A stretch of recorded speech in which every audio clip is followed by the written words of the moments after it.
Brothers and sisters, யாராச்சும் இப்படி சொல்லி கேட்டிருக்கீங்களா? உன் மனசு என்ன கல்லா, உன் இருதயம் என்ன கல்லாயிருச்சா அப்படின்ட்டுன்னு யாரையாச்சும் பார்த்து சொன்னாலும் சரி, இல்லை உங்களை பார்த்து அதை சொன்னாலும் சரி, அவர்களுக்காக ஜெபம் பண்ணுகிற கட்டாயத்துல நீங்க இருக்கீங்கன்னு நீங்க புரிந்து கொள்ளணும். ஆண்டவர் சொல்லுகிறாரு, கல்லான இருதயத்தையும் சதையான இருதயமாக அவர் மாற்றுவேன் என்று.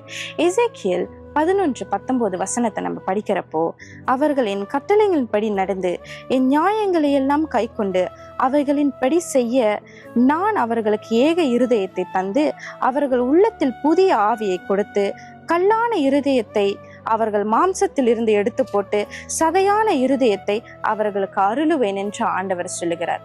தேவனால செய்யக்கூடாத காரியம் ஒன்றும் இல்லை. ஒரு சில நேரத்துல நம்ம கடின இருதயம் உள்ளவர்களாக இருப்போம். ஆனா கர்த்தரிடத்துல ஒப்பு கொடுக்கிறப்போ அவருக்கு பிரயோஜனப்படுகிற பாத்திரமாக அவர் வணைவார். யெகோவா ஹோசேனுவாய் இருந்து மீண்டும் உம்மை கட்டுகிற தேவனாய் அவர் இருக்கிறார். அவர் இடத்துல ஒப்பு கொடுங்க. உங்க இருதயத்துல ஒவ்வொரு நாளும் கை வைத்து செபிங்க. தேவன் அவருக்கேற்றபடி அவருக்கேற்ற பலன் கொடுக்கிற இருதயமாக உங்களை மாற்ற வல்லவராயிருக்கிறார். Thank you. God bless you.